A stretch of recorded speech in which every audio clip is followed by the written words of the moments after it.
Hi there, I'm back and I have a little bit of a different DIY video today. And if you see the lineup I have of my ingredient products back here, you probably can guess what I'm going to make today. And yes, if you guessed hand sanitizer, you are correct. It's getting increasingly difficult to find some of the products we need to protect ourselves right now. Now, this is just a stopgap. At least that's how I look at it. And again, I am not an expert in any way. I'm not a scientist. I'm not a doctor. I'm not a chemist or a biologist. But I've made some of these products for myself in the past. I also looked up this recipe online. This is a very simple formula. It's 2 ingredients, 3 if you want it scented for whatever reason, or to cover up the smell of the alcohol, which is quite strong, as we all know. This formula is not the be-all and end-all of hand sanitizers, but it's good enough, in my opinion anyway, for myself and my family. It's good enough to use to get through until the stores can replenish their stock and hopefully not be price gouging like it's like going out of style. It's just rampant online, and I think it's disgusting and amoral that people are out there just gouging thousands of dollars for items that are, what, $5, $6. This is what, $1 in the drugstore, and now you can't even find it. I happen to have 91% alcohol on hand, so I can go ahead and do this demo, and I have hopefully enough to get us through. It's also it has some efficacy, but nothing is going to be quite as strong as the hand sanitizer you can find in the store, but this will help kind of get you through.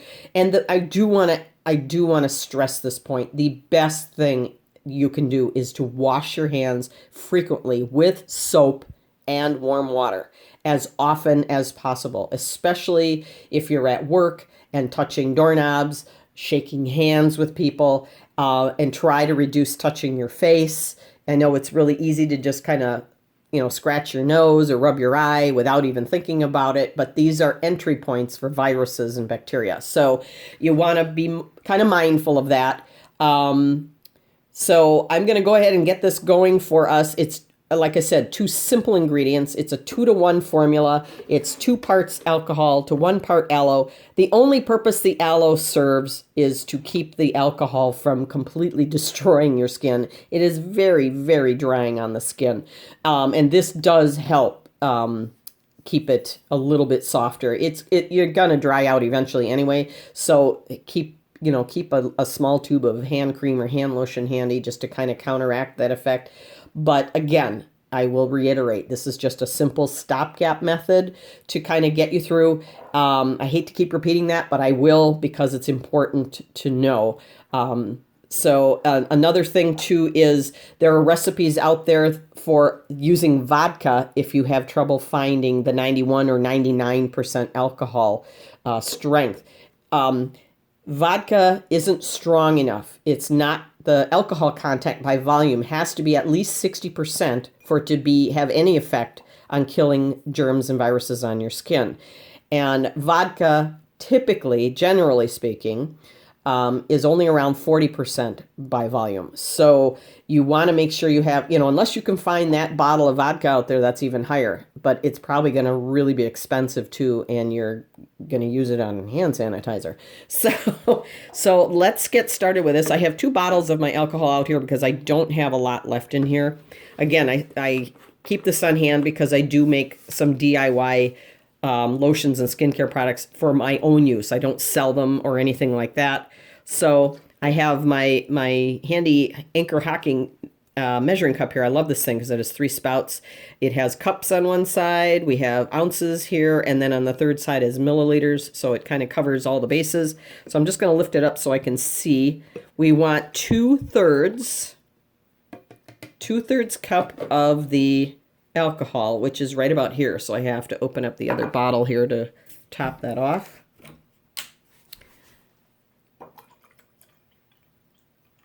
Okay, so we're there. And then we want 1/3 cup of the aloe gel. And I'm not going to use the squirt thing on here because that'll take forever. So Because 2/3 and 1/3 equal 1 cup, we're going to take it up to the 1 cup line here. There, okay. I couldn't believe yesterday I actually found this aloe gel at my local grocery store. They only had like 2 bottles left, so I grabbed one. I wasn't going to be greedy and grab both of them. I'm not one of those.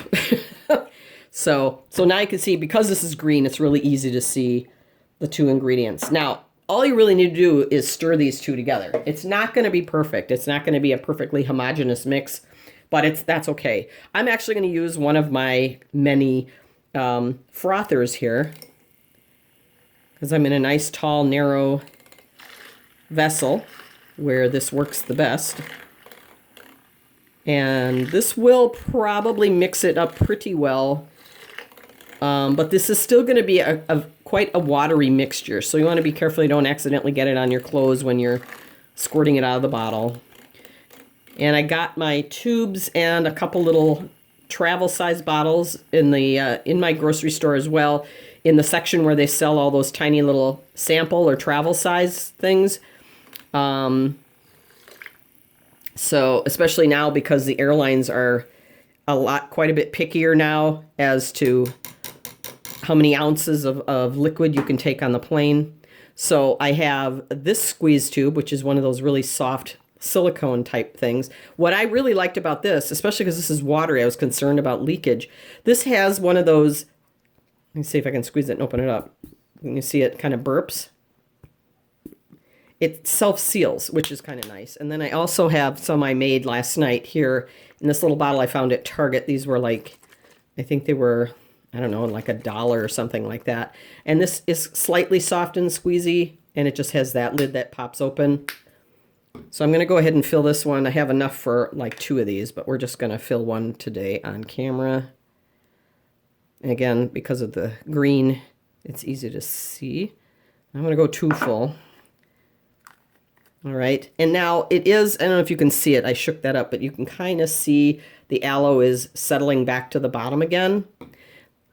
It's only in there to condition the skin, but if you want to have a good mix before you put it on, just give it a little shake here, back and forth a little bit, and you're going to squeeze out about the size of a quarter, which is really quick there. You can see that there in my hand. Give it a good rub. Get in between your fingers too. It's warm in there. That's where germs like to live and proliferate. Get the backs of your hands. Get all the way up to the wrist and everything. I have cracks on my thumbs and fingers, so this stings a little bit, although the aloe is being a nice buffer. And even though the aloe's in there, it's still, dries pretty quickly, as alcohol is known for. And it doesn't feel super dry. The aloe really does help keep it from, destroying your hands. So I hope this is helpful for you today in the age we live in, right? Unfortunately. So again, this is DIY Stopgap Hand Sanitizer. I hope it's helpful to you. And if you happen to have the more natural kind that doesn't have as many chemical ingredients as the other one, you can use that too. This is quite a bit more expensive though. So, but it works just as well. Same thing, same purpose. Again, I didn't want to forget to get that in there. I hope this is helpful to you. Stay safe, stay healthy, and wash your hands. Have a great day. Bye-bye. So hopefully